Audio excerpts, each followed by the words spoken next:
सत्यव्रतं सत्यपरं त्रिसत्यं सत्यस्य योनिं निहितं च सत्ये सत्यस्य सत्यमृतसत्यनेत्रं सत्यात्मकं त्वां शरणं प्रपन्नाः। हे सत्यव्रत, हजुर सत्यव्रत हुनुहुन्छ, सत्यनिष्ठ हुनुहुन्छ, सत्य हजुरमा आधारित छ, परम सत्य हजुर हुनुहुन्छ। त्रिसत्यम, त्रिनैवटा कालमा रहने सत्य हजुर मात्रै हो। हिजो को थियो? हामी थिएनौं, तर पनि परमात्मा थिए। आज अहिलेको समय हामी छौं र पनि परमात्मा छन्। भोलि हामी रहँदैनौं तर पनि परमात्मा रहनुहुन्छ। तीनवटै कालमा रहने, निरन्तर रहने सत्य भनेकै परमात्मा हो। और सत्यस्य योनिम निहितम, सत्य जसका आधारमा रहन्छ त्यो सत्य नै हजुर हुनुहुन्छ। यस्ता सत्य स्वरूप परमात्मा। सत्यस्य सत्यमृत सत्य नेत्रम, सत्यका पनि जो सत्य भन्छौं जुन चीजलाई हामी, त्यो सत्यको पनि सत्य हजुर हुनुहुन्छ। अनि अमृत स्वरूप जसको नाश हुँदैन, यस्ता हजुर हुनुहुन्छ। सत्य नेत्र हुनुहुन्छ र साँचो नेत्रले, के साँचो नेत्र माने जसको दर्शन झुटो भावले हुन सक्दैन, सत्य भावले हुन सक्छ, निष्कपट भावले हुन सक्छ। मनमा अलिअलि मैलो राखेर भगवानको दर्शन थोडी न हुन्छ, हैन। कपट जहाँ हुन्छ त्यहाँ कपटतामा त केही न केही त्यसको दुष्परिणाम निक्लिहाल्छ। एउटा कथा मैले सानोमा पढेको थिएँ कि एउटा सानो सुगाको बच्चा रहेछ, त्यो बिचारा कसैले गोडा भाँचेर त्यसलाई फ्याँकिदिएका रहेछन्। एउटा मान्छे जंगलको बाटो हो, एउटी महिला जाँदै रहेछन्, त्यो गोडा त्यो भाँचिएको सुगा देखेर अनि उनले त्यो सुगाको गोडामा मरमपट्टि गरिदिन्। निको भयो, सुगा उडेर गयो। केही दिन पछाडि एउटा सानो दाना केही ल्याएर उनले दियो, त्यो जमिनमा उनले रोपिन्। रोपिसकेपछि भोलिपल्ट अनारको बोट, अनारको दाना रोपिन्, भोलिपल्ट फल्यो। फुटाएर हेरेको त अनारको दाना भित्र त सुन चाँदीहरू फलेका रहेछन्। त्यो निष्कपटतामा थियो। यो कुरा अर्की महिलाले थाहा पाइन्। अर्को महिलाले के गरिन्? जान एउटा सुगाको गोडा भाँचिन्। अब त्यसलाई फेरि मरमपट्टि उनले पनि गरिन्। उनले पनि अब सुगा त्यसै गरी उडेर गयो। अब उनले पनि ल्याएर दाना एउटा दियो, त्यो दाना रोपेर हेरिन्। अनारको दाना जतिवटा फुटाएर हेर्यो त्यसबाट सर्प र बिच्छी खजुरो निक्लिदो रहेछ। त्यो त्यही चीज गरिन्, आफैले गोडा भाँचेर त्यस्तो मलाई हुन्छ कि भन्ने लोभ गरेको, कपटताका कारणले यस्तो भएको थियो। त्यही हुनाले जहाँ कपट हुन्छ, कपट भावले परमात्मासँग मिलन हुँदैन नि। हजुरहरूले त्यो एउटा बन्चरोको कथा सुन्नुभयो होला नि, फलामको बन्चरो त्यो नदीमा डुब्दछ, जल देवताले आएर विभिन्न बन्चरो देखाउँदा होइन फलामकै मेरो भन्दछन्। अनि उनलाई धेरै बन्चरो दिए, अर्कोले आएर जान डुबाउँदछ, अनि जल देवताले आएर सुनको हो भन्दा त्यो होइन यो त के अरे मेरो सुनकै हो भनेर भन्ने बित्तिकै उसँग उसको भएको पनि जान्छ भन्ने। यो कपटतामा परमात्माको दर्शन छैन। बाहिरी जतिसुकै आवरण गरे पनि, जतिसुकै देखावटी गरे पनि, भित्री यदि भाव त्यो खालको छैन भने बाँकी सबै यो यतिकै देखासेखी मात्रै हो, देखावटी मात्रै। त्यो हुनाले हामी धर्म गरिरहेछौँ, हामी सत्कर्महरू गरिरहेछौँ। जस्तो यो भागवतको कार्यक्रम आयोजना भइरहेछ, यो कसैलाई देखाउनको लागि होइन, यो त आफ्नो पूर्वजको कल्याण, आफ्नो आत्मकल्याणको लागि भएको कार्यक्रम हो। यद्यपि आइरहनु भएको छ, हेरिरहनु भएको छ, प्रसन्नता व्यक्त गरिरहनु भएको छ, भागवतहरूको आगमन भइरहेछ, कति टाढा टाढाबाट भक्त सज्जनहरू आइरहनु भएको छ। यो पवित्र कार्यको स्वरूप हो, तर यो केवल आफ्नो प्रतिष्ठाको लागि भएको होइन नि त। यदि भयो त्यस्तो भने फेरि गर्नुको औचित्य बन्द भइहाल्छ, सकिहाल्छ। सत्य नेत्र परमात्मा हुनुहुन्छ र सत्यात्मकम, सत्य आत्मस्वरूप परमात्मा स्वरूप भगवान हुनुहुन्छ, परमात्मा हुनुहुन्छ। हामी जीवात्मा हौ, उहाँ परमात्मा हुनुहुन्छ। र यस्ता सत्य स्वरूप परमात्माका देवताहरू भन्दछन्, सत्यात्मकम त्वाम शरणम प्रपन्ना, हे जगदीश्वर, हे सत्य स्वरूप परमात्मा, हामी हजुरका शरणागत छौं, प्रार्थना गरेका छन्। हजुरबाटै यो जगतको सृष्टि अगाडि बढेको छ, हजुरबाटै पालन भएको छ र हजुरबाट नै लय हुनेछ। त्वमेक एवास्य सतः प्रसूति त्वं सन्निधानं त्वमनुग्रहश्च त्वन्मायया संवृतचेतसस्त्वां पश्यन्ति नाना न विपस्थितो ये। त्वमेक एवास्य सतः प्रसूति, हजुर नै केवल एक यस्तो हुनुहुन्छ जसले सृष्टि गर्नुहुन्छ, हजुरले नै त्वम सन्निधानम त्वम अनुग्रहश्च, पालन हजुरको अनुग्रहको रूप हो, मृत्यु हजुरको अनुग्रहको रूप हो। एउटा कुरा भागवतमा जो कुरा हामीलाई यो बताइन्छ नि, मृत्यु भगवानको स्वरूप हो। हामी मृत्युलाई तिरस्कार गर्छौं, जन्मलाई स्वीकार गर्छौं, तर मृत्यु पनि भगवानकै स्वरूप हो। तो हजुर एक हुनुहुन्छ भगवान, तपाई एउटै हुनुहुन्छ। त्वन्मायया संवृतचेतसस्त्वां पश्यन्ति नाना न विपस्थितो ये। हेर्नुहोस्, हजुर एक भइकन पनि अनेक रूप धारण गर्नुहुन्छ। त्यो अनेक देखिन्छ मात्रै हजुरलाई, हजुर त हुनुहुन्छ खासमा एक नै। र अघि हामीले चर्चा गर्यौं नि, त्वत्पादपूतेन महत्कृतेन कुर्वन्ति गोवत्सपदं भवाभ्यम्। त्वत्पादपोतेन, पोत माने डुङ्गा, त्वत्पादपोतेन हजुरको चरण कमल रूपी डुङ्गामा बसेर के गर्न सकिन्छ? महत्कृतेन, विशाल मानिने भवसागरलाई पनि गोवत्सतरम भवाब्धिम कुर्वन्ति। गोवत्स पदम माने बाछाको, गो माने के अरे गाई भइहाल्यो, गोवत्स माने बाछाको पदम खुर, बाछाको खुर बराबर भवाब्धिम कुर्वन्ति, भवसागरलाई तरिन्छ, सजिलै तरिन्छ यदि हजुरको चरण कमलको आश्रयमा बसियो भने। त्यही हुनाले के हो भन्दा भगवानको चरणको आश्रयमा जानु पर्यो। मैले हिजो पनि भने दुई उपायले भगवानको चरणको आश्रय लिइन्छ, या एक गुरुको माध्यमबाट, या एक आफ्नो स्वाभाविक प्रवृत्तिबाट। स्वाभाविक रूपमा भगवानको प्रेमी हुनु, भगवानको श्री चरणमा एकदम दृढतापूर्वक विश्वास हुनु र मन लाग्नु, यो बहुत उत्कृष्ट श्रेणीको समर्पण हो भगवानमा। अर्को दोस्रो हुन्छ गुरु अब जानिदैन केही, आउँदैन केही, गर्नु पर्यो केही जानिदैन, आउँदैन, न यो चढाउनु पर्छ थाहा छ, न यो चढाउनु हुँदैन थाहा छ, न केही गर्नु पर्छ थाहा छ, न केही गर्नु हुँदैन थाहा छ। हैन, यसो गर्दा हुन्छ कि भन्यो काम बिगारिरहेकै हुन्छौ। म त चोखो नितो गर्छु है भनेर भन्यो, कतिखेर जुठो भयो त्यो पनि थाहा हुँदैन। मैले त सबैभन्दा राम्रो चढाएको छु है भन्यो, कतिखेर ठगियौ, नराम्रो चढाइसकिएछ त्यो पनि थाहा हुँदैन। त्यही हुनाले जब केही जानिदैन तब गुरु एक आधार हुनुहुन्छ। गुरुजी तपाईको माध्यमबाट म भगवानमा समर्पित छु, जोडिएको छु, परम्परामा जोडिनु। गुरुहरू प्राय परम्परामा जोडिनुहुन्छ क्या। भागवतको परम्परा छ नि त सज्जनहरू, तपाईहरुले सुन्नुभयो दोस्रो दिन नै। हामी जुन परम्पराले यो भागवत सुनिरहेछौं नि, यो काल्पनिक परम्परा होइन। हेर्नुहोस्, नारायण भगवानले व्यासजीलाई सुनाउनु भयो, अरे ब्रह्माजीले नारदजीलाई सुनाउनु भयो भागवत, नारदजीले व्यासजीलाई सुनाउनु भयो भागवत, व्यासजीले सुखदेवजीलाई सुनाउनु भयो भागवत, सुखदेवजीले परीक्षितजीलाई सुनाउँदा अरू धेरैले सुने। अब त्यो ऋषिहरूले जो सुने आफ्नो चेलाहरूलाई पढाए, उनले आफ्ना चेलाहरूलाई पढाए, पढाउँदै यहाँसम्म जस्तो मैले मेरो गुरुजीसँग पढे और म हजुरहरूलाई सुनाउँदैछु। अब म भन्दा पछाडि मैले कसैलाई पढाएँ भने त्यहाँ यो परम्परा फेरि यसरी अगाडि बढ्दछ। र ऋषि ऋणबाट मुक्ति हुने उपाय पनि यही हो, आफूले जानेको कुरा अरूलाई पढाउनै पर्छ, बताउनै पर्छ, अनि मात्रै ऋषि ऋणबाट मुक्त हुन सकिन्छ। गोविन्द भगवान की।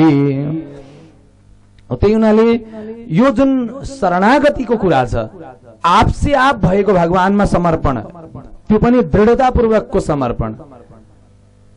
मीराबाईको जस्तो समर्पण क्या, त्यो धेरै गहिरो कुरा हो। यद्यपि यो गफको कुरा त होइन।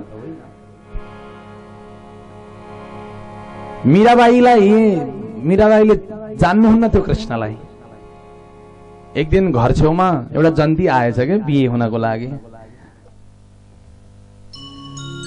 एउटा जन्ती आएछ, त्यो जन्तीलाई देखेर मीराबाईले सोध्नु भएछ आमालाई, आमा यो को आएको हो? त्यो आमाले भन्नुभयो यो घरको जुन घर अगाडिको दिदी हुनुहुन्छ उहाँको बिहे हुँदैछ, दुला आएको छ लिनको लागि। मीराबाई सानी बच्चै हुनुहुन्थ्यो, लगभग 4-5 वर्षकी। सोध्नुभयो मीराबाईले, आमा अनि मेरो दुला खै त? अनि आमाले मुस्कुराउँदै भन्नुभयो तिम्रो दुला छ, आउँछ भोलि पर्सि। होइन अहिले दिनुहोस् मलाई मेरो दुला। अब दुला उनलाई केटाकेटी मान्छे, उनलाई गुडिया नै दुला हुन्छ जस्तो लाग्यो। एउटा सानो सुन्दर भगवान श्री कृष्णको स्वरूप थियो, एकदम राम्रो सुन्दर स्वरूप। त्यो सुन्दर स्वरूप कृष्णजीको ल्याएर प्रदान गर्नुभयो मीराबाईलाई। और भन्नुभयो यही हो तेरो दुला। यो बच्चाहरूको हृदयमा यस्तो छाप हुन्छ कुनै कुनै कुराको। मीराबाईलाई पनि त्यही छाप पर्यो। मीराबाईले भन्नुभयो यही मेरो दुला हो। तर सानो उन्जेल मात्रै होइन, ठुलो हुँदासम्म पनि त्यो कुरा यस्तो अमिट उहाँको हृदयमा रह्यो, कहिले मेटि नै सकेन। बिहे भयो, जो पति हुनुहुन्थ्यो उनीलाई पनि उनले साँचो हृदयले पति मान्न सकिन। राणा खानदानको बिहे थियो, इज्जत प्रतिष्ठाको कुरा हुन्थ्यो। मन्दिरमा जोगीहरूसँग बसेर कीर्तन गर्ने बानी लाग्यो, छुट्दैन कीर्तन जति गरे पनि। अब कतिले भन्दथे तेरो पति घरमा हुनुहुन्छ, सेवा गर्न छोडेर किन यहाँ आएर मन्दिरमा आएर बसेके? मीराबाई भन्नुहुन्थ्यो मेरे तो गिरिधर गोपाल दूसरो ना कोई, मेरे तो गिरिधर गोपाल दूसरो ना कोई, जाके सिर मोर मुकुट मेरो पति सो। मेरो पति गिरिधर गोपाल हुन्, भगवान हुनुहुन्छ कृष्ण, जसको शिरमा मोर मुकुट छ त्यही हो मेरो पति, अरू होइन मेरो पति। यस्तो भाव थियो उहाँको। र आश्चर्य लाग्दा मीराबाईका जीवनमा यस्तो आश्चर्य लाग्दा घटनाहरू घटेका छन्। हजुरहरू वृन्दावन जानुभयो भने हेर्नु होला, बाँके बिहारीजीको मन्दिरमा जब जानुहुन्छ नि, बिहारीजीको मन्दिरमा बिहारीजीलाई दुईटा काम अनौठो गरिन्छ। एउटा, बिहारीजीको अगाडि पर्दा लागेको हुन्छ, त्यो पर्दालाई कहिले खोलिन्छ, कहिले लगाइन्छ, कहिले यता सारिन्छ, कहिले यता सारिन्छ, एक छिनको अन्तरमा त्यस्तो गरिन्छ।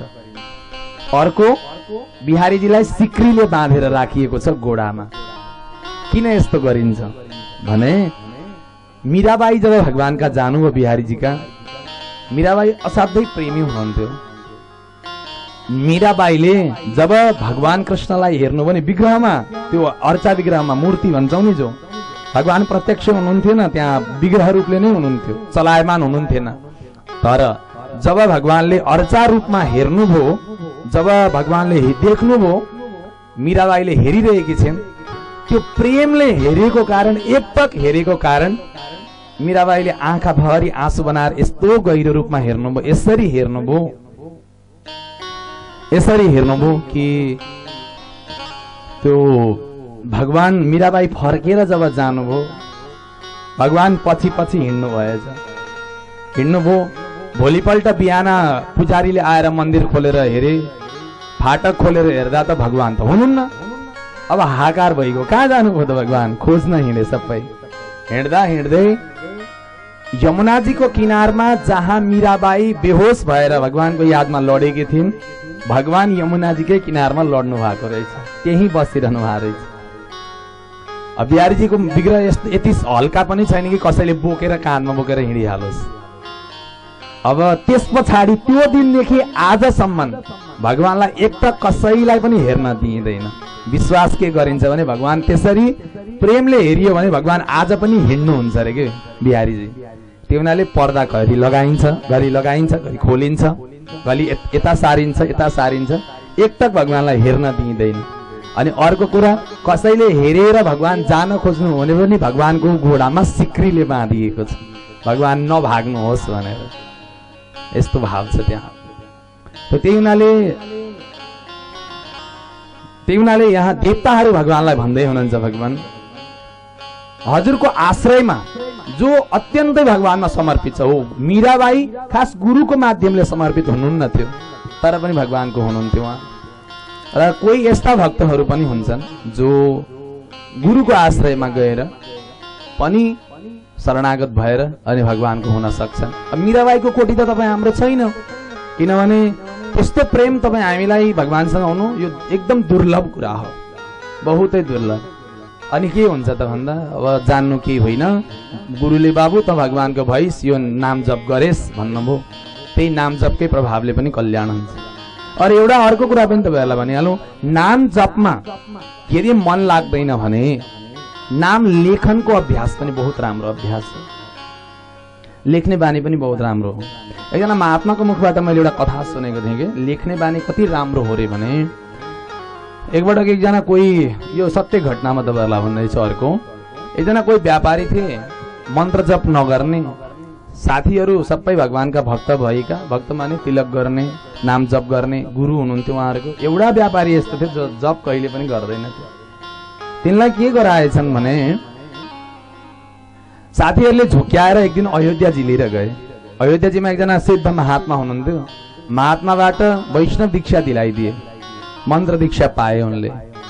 बाबु अब मन्त्र जप गरेस् भनेर भनेको, व्यापारीले भने मन्त्र जप गर्न भ्याउँदिनँ म त, मलाई मन लाग्दैन मन्त्र जप गर्न भनेर गुरुलाई भनिदियो।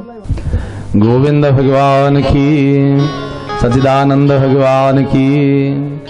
तो त्यो जो व्यापारी थिए त्यसले गुरुकै मुखैमा भनिदिए, म जप गर्दिनँ, मलाई मन्त्र जप गर्न मन लाग्दैन, म गर्दिनँ, मलाई फुर्सद पनि हुँदैन, बिहान 7 बजे म दोकान खोल्छु, बेलुकाको 9 बजेसम्म दोकानमै हुन्छु, मेरो कामै त्यही हो, धर्मै त्यही हो मेरो।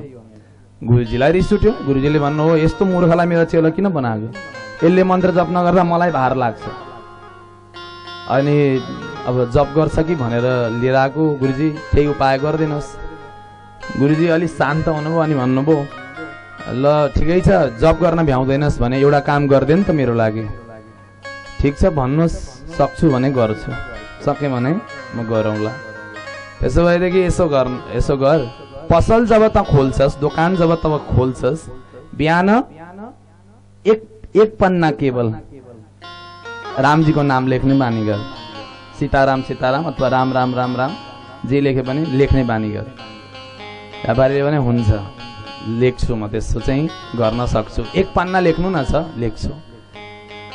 पसल खोल्थ्यो, झाडु लगाउन भन्दा अगाडि नै राम राम लेखेर, सीताराम लेखेर अनि ऊ बल्ल झाडु लगाएर पसल सुरु गर्थ्यो। अब दिनचर्या बिस्तारै यो जुन चिज निरन्तर गर्छु भनेर लागिन्छ त्यसमा बल पनि बढ्दै जान्छ। 1 पन्नाबाट 2 पन्ना 3 पन्ना गर्दै गर्दै गयो। अब गर्दै यस्तो लत लाग्यो उसलाई, पसलमा फुर्सद भयो भने पनि ऊ राम राम लेख्न थाल्यो। लेख्दा लेख्दै अब त उसलाई यस्तो नसा चढ्यो, अलि 8-10 वर्ष पछाडि लेख्न पाएन भने जहाँ भेट्यो त्यही लेख्न थाल्यो उसले। यसो बसेको बेलामा हात कतै चलिहाल्यो भने यसो कहीँ भित्तामा पनि राम कोरिदिइहाल्ने। एक दिन छोरोले कपी कलम राखिदिए है कोठामा भनेर भनेको, कपी कलम राख्न बिर्सेछ। एउटा मोटो त्यो कलम रहेछ के, अलि मोटो मोटो लेख्ने कलम। छोरोले कुर्ता झुन्ड्याएको रहेछ सेतो, बिहान उठेर हेरेको छोरोको कुर्ताभरि सबै राम राम लेखिदिएछ। किन यसो गर्नु भएको नयाँ कुर्ता भनेको, मलाई खोइ त अनि कपी कलम किन नराखिदिएको भने उनले। त नसा बन्न थाल्यो। कालान्तरमा गएर दिन कस्तो आयो भने उनको अन्तिम दिन आयो। अन्तिम दिनको दिन उनलाई के लाग्यो भने अब म त चेलो भएको हुँ। तिलकहरू उसले धारण गर्यो, धोती लगायो त्यो दिन। अनि उसले आफ्नो शरीरभरि राम राम लेख्न थाल्यो। लेख्दै पछाडि त लेख्न सकेन। एउटा ढलोटको काम गर्ने व्यापारी उसको पसल अगाडि बस्दथे, उसलाई बोलाएर उसको शरीरमा पछाडिपट्टि पनि राम राम उसले लेखायो। सौभाग्यशाली रहेछ व्यक्ति, त्यो दिन बेलुका उसको शरीर छुट्यो। तो यो प्रसङ्गद्वारा के सिद्ध हुन्छ भने जब एकैपटक मन लाग्दैन भने पनि गुरुले दिनुभएको मार्गलाई, बताउनु भएको बाटोमा अनुसरण गर्दा पनि कल्याण हुन्छ। र देवताहरू फेरि पनि भन्दछन् भगवान, त्यो हुनाले कुर्वन्ती गोवत्स पदम, बाछाको खुरलाई तर्नलाई नाग्नलाई यति खुर यति पानी जम्मा हुन्छ, त्यसलाई नाग्न के समस्या हुन्छ, त्यसै गरी सजिलोसँग तरिन्छ। ए निरविन्दाक्ष विमोक्त मानिना स्वयस्तभावाद विशुद्ध बोधयः आरुह्य कृच्छ्रेण पदं पदं तत पतन्त्यधोनादृतयुष्मदङ्घ्रयः। जतिसुकै ठुलो पदमा किन नपुगोस् कोही व्यक्ति, तर ठुलो पदमा पुगेर धनले युक्त भएको होस्, 2-4 जना मान्छे आसेपासे वरिपरि लाग्नेवाला किन नहुन्, तर जब परलोकको यात्राको कुरा आउँदछ त्यतिखेर यदि भजनदेखि रहित अथवा भजन रूपी सम्पत्ति साथमा छैन भने कंगाल हुन्छ, पतन हुन्छ। त्यसको पतन्त्यधो अनादृत युष्मदङ्ग्रयः, हजुरको चरणारविन्ददेखि विमुख भएको कारण यसको पतन निश्चित छ। त्यही हुनाले भक्तिदेखि विमुख भइयो भने यो लोकमा भले ही देख्दा सुख पाइएको, यद्यपि सुख भन्ने पनि के मानसिक शान्ति त पाउँदैन, बाहिरी आफूले भनेको वस्तु किन्न पाउने सम्बन्ध हो, मानसिक शान्ति त मिल्दैन। तथापि त्यति यो लोकमा मिले तापनि परलोकको यात्रामा त त्यसको पतन निश्चित छ। त्यही हुनाले हे भगवान, हजुरको गुणानुवादलाई जसले गाउँदछ, सुन्दछ, गायन गर्दछ, चिन्तन गर्दछ, हजुरको यस्तो मंगलमय नामहरूलाई गाउने, सुन्ने, गुनगुनाउने व्यक्ति, त्यसको जन्म मरण छुट्दछ भगवान। जन्म मरण छुट्छ माने परलोकको यात्रा।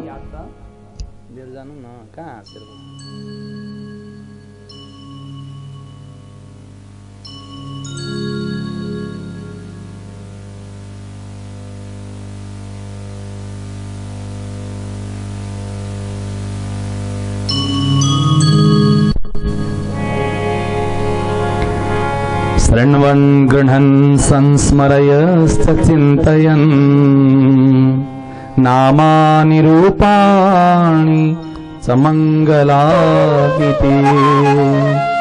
क्रियासुर्यत्तच्चरणारविन्दयो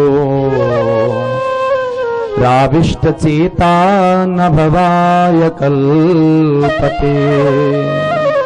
शृण्वन् गृह्णन्, भगवान को नाम सुन्दछ, ग्रहण गर्दछ, स्मरण गर्दछ, चिन्तन गर्दछ। रूपको नामको यदि त्यसरी चिन्तन गर्ने बानी हुन्छ भने त्यसको आविष्ट चेता, त्यस्तो भगवानको चरणारविन्दमा जसको चित्त आविष्ट छ, लागेको छ भने न भवाय कल्पते, त्यो जन्म मरणको चक्करबाट निश्चय पनि छुट्दछ, त्यसको कल्याणै हुन्छ। त्यही हुनाले देवताहरूले भने भगवानलाई, हे भगवान, यस्ता भगवान जो अखिल कोटि ब्रह्माण्डका नायक आउँदै हुनुहुन्छ संसारमा, पूर्ण परब्रह्म आउँदै हुनुहुन्छ जो संसारमा, यस्ता भगवानले यो पृथ्वीको भूभारलाई हरण गर्नुहोस्। देवकीलाई सांत्वना दिए अनि विदा भए। अब जब भाद्र महिनाको समय आयो, कृष्ण पक्षको समय आयो, चारै दिशा, 10 दिशाहरू प्रसन्न हुन थाले। दिशे प्रशे दूर गगनम निर्मलोडु गणोदयम, प्रसन्न हुँदै आए। नदीहरू नद्य प्रसन्न सलिला हृदा जलरुह श्रिय, नदीहरू प्रसन्न भए, वायु प्रसन्न भए, अग्नि प्रसन्न भए, सबै नै प्रसन्न भएका छन्। नदीहरू कसरी बग्दछ, के अरे वर्षा कसरी भइरहेको छ। मन्दम मन्दम जलधरा, मन्दम मन्दम जलधरा जगर जुर्नु रनु सागरम मन्दं मन्दं जलधरा जगर्जूरनुसागरम्। मन्द मन्द वर्षाहरू पनि भइरहेको छ। अष्टमीको रात्रि आइपुग्यो। अष्टमीको रात्रिमा पनि अब बुधबारको दिन छ। मध्यरात्रि जब मध्यरात्रिको समय आयो, रोहिणी नक्षत्र लागेको बेला छ। भगवान पूर्ण परब्रह्मले यो संसारमा सानो बालकको रूपमा अवतार धारण गर्नुभयो। गोविन्द भगवान की अद्भुत स्वरूपमा आउनु भएको छ भगवान।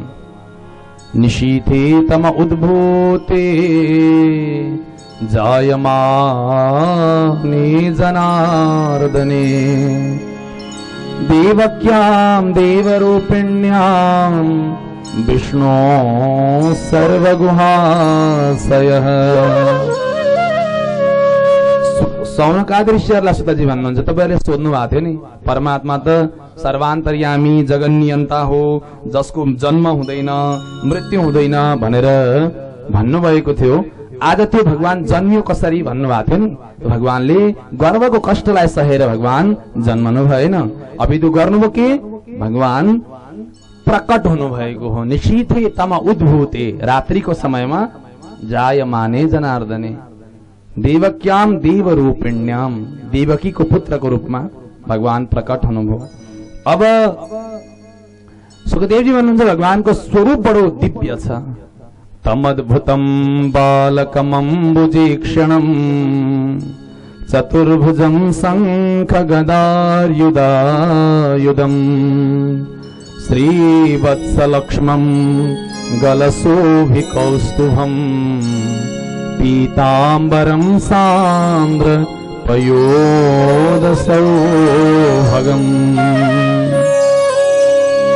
अद्भुत स्वरूप छ भगवानको। तमद्भुतम बालकम अम्बुजेक्षणम, कस्ता राम्रा भगवानका गोला गोला आँखा रहेका छन्। त्यो छविको एकचोटि मनै मन कल्पना गर्नुहोस्।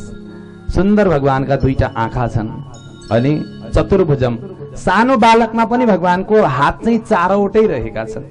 चारवटा हातमा के छ? शङ्ख गदायुधायुधम, शङ्ख चक्र गदा और पद्म, पद्म माने कमलको फूल। श्री वत्स लक्ष्मण, भगवानको यो छातीमा श्री वत्सको चिन्ह छ, बाछाको चिन्ह अंकित छ। हामी भगवानको कुनै स्वरूपको जब सेवा गर्छौं नि, एक्लो स्वरूपको खासै सेवा गर्दैनौं। कृष्णजी अलि ठुलो कृष्णजीको सेवा भयो भने राधा कृष्णको जोडीको रूपमा हुन्छ, लक्ष्मी नारायणको स्वरूपमा हुन्छ, सीतारामको स्वरूपमा हुन्छ। तर जब बाल गोपालजीको सेवा हुन्छ त्यहाँ एक्लै पनि सेवा गर्न मिल्छ। तर शास्त्र भन्दछ एक्लो नगर्नु। अनि के गर्नु त भन्दा भगवानको जुन छातीमा श्री वत्सको चिन्ह छ नि गोपालजीको सानो, तो त्यहाँ श्री वत्समा भगवान के रे भगवानको छातीमा लक्ष्मीजी विराजमान हुन्छन् त्यहाँ पनि। त्यो हुनाले त्यो पनि एक्लो रूप होइन। तो श्री वत्स लक्ष्मम गलसौभि कौस्तुभम, कौस्तुभमणि भगवानले धारण गर्नु भएको छ, नित्य धारण गर्नुहुन्छ भगवान कौस्तुभमणि। पीताम्बरम, पहेँलो धोती भगवानको, त्यो पनि एकदम चम्किलो पहेँलो धोती भगवानले लाउनु भएको छ। पीताम्बरम सान्द्र पयोद सौभगम महारह वैदूर्य किरीट कुण्डल, कानमा भगवानका किरीट नाम गरेका दुई कुण्डलहरू झुन्डिएका छन्। त्यस्तै गरेर अरु भगवानका आभूषणहरू रहेका छन्। वनमाला भगवानलाई अत्यन्त प्रिय लाग्दछ। त यसरी भगवानको दिव्य स्वरूपको चर्चा गर्नुहुन्छ। वसुदेवजीले भगवानको त्यो स्वरूपलाई देख्नुभयो, अब हात जोड्नु भएको छ, प्रार्थना गर्नुहुन्छ हे भगवान। विदितोऽसि भवान् साक्षात् पुरुष प्रकृते पर, केवलानुभवानन्द स्वरूप सर्वबोधदृक्। हे भगवान, हे नाथ, विदितोऽसि भवान् साक्षात्, हजुर साधारण व्यक्तित्व होइन, परम पुरुष हुनुहुन्छ, सर्वान्तर्यामी, आनन्दका मूर्ति, सबैका बुद्धिहरूबाट अग्राह्य। कसैले पनि भगवान यही हो, यस्तै हो, यही मात्रै हो कसैले पनि खिटेर भन्न सक्दैन, तोकेर भन्न सक्दैन। यस्तो हजुर हुनुहुन्छ, प्रार्थना गर्नुभयो। स एव स्वप्रकृति एकदम सृष्टाग्रे त्रिगुणात्मकम, तपाईसँग केही चाहिँ छैन, माया अथवा गुण भगवानसँग केही पनि छैन, तर के गर्नुहुन्छ जब भगवानलाई लीला गर्न मन लाग्यो नि, देवताहरूलाई भन्नु भगवानले लु जाओ है ब्रजमा, म आउँदैछु, तिमीहरू के बन्न मन लाग्छ छानेर बन। भगवानले अराउनु भयो। अनि निर्गुण निराकार भनिएको परमात्मा व सानो बालक पनि बन्ने हुनुभयो, पौगण्ड अवस्था पनि हुने भयो, युवा किशोर अवस्था हुने भयो, अनि युवावस्था हुने भयो। भगवानको यस्तो लीलाहरू पनि देखिने भयो। भगवानलाई जसले कुनै गुण छैन रङ छैन भन्दथे, आज त्यो भगवान कालो कालो वर्णको पनि देखिने हुनुभयो। अब भगवानको कुनै चरित्र हुँदैनन् होला भनेको त्यसले चोर्ने लीला पनि गर्ने भयो, मार्ने लीला पनि गर्ने भयो, खाने लीला पनि गर्ने भयो, खुवाउने लीला पनि गर्ने भयो। अब त्यही हुनाले प्रकृतिलाई स्वीकार गर्नु हो। प्रकृति त उनकी, प्रकृति माने आह्लादिनी शक्ति पनि हुन् भगवानको। आह्लादिनी शक्ति माने भगवानलाई आह्लाद दिने वाला शक्ति, जसलाई लिएर भगवानले सृष्टि गर्नुहुन्छ यो पृथ्वी। त्यही हुनाले यो भूदेवी जो छन् नि, श्रीदेवी, भूदेवी, नीलादेवी, 3 स्वरूप मानिन्छन् के भगवानका पत्नीहरू। श्रीदेवी माने लक्ष्मीजी त हुनुभयो, हामीलाई लक्ष्मीजीकै स्वरूप बढी थाहा छ। अर्को हुनुहुन्छ आह्लादिनी शक्तिको रूपमा नीलादेवी, नीलाजीलाई राधाजीको स्वरूप मानिन्छ। अर्को हुनुहुन्छ भूदेवी, भूदेवी माने यो धरती, धरती भगवानको पत्नी हुन्। त्यही हुनाले त हामी जब धरतीलाई नमस्कार गर्नुपर्ने हुन्छ विष्णु पत्नी नमस्तुभ्यम भनेर प्रार्थना गर्छौँ। विष्णु पत्नी किन?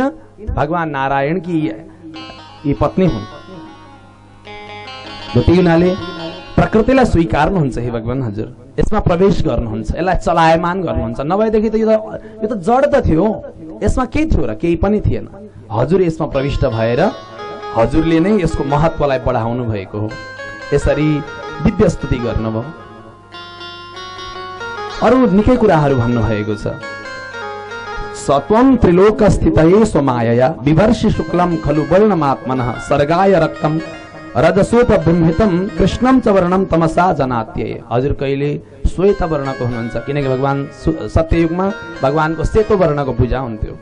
कहिले भगवान रक्त वर्णको हुनुहुन्छ, कहिले भगवान पीत वर्णको पनि हुनुहुन्छ। कलियुगमा भगवान कृष्ण वर्णको हुनुहुन्छ, कालो वर्णको। त्यही हुनाले शालिग्राम सेवा कलियुगको लागि राम्रो मानिएको हो। शालिग्राम भगवानको सेवा, चरणामृतको पान एकदम उत्कृष्ट मानिन्छ। त्यही हुनाले तो यसरी विभिन्न गुणहरूलाई हे भगवान हजुर स्वीकार्नुहुन्छ।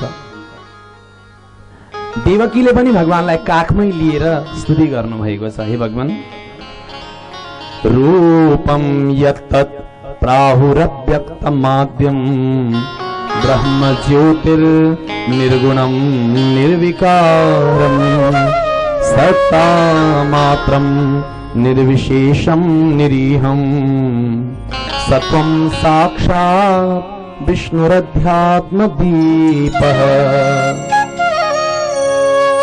हजुर अव्यक्त हुनुहुन्छ, आदि पुरुष। अव्यक्त माने प्रकट भएको हुनुहुन्न थियो, तर प्रकट हुनुभयो।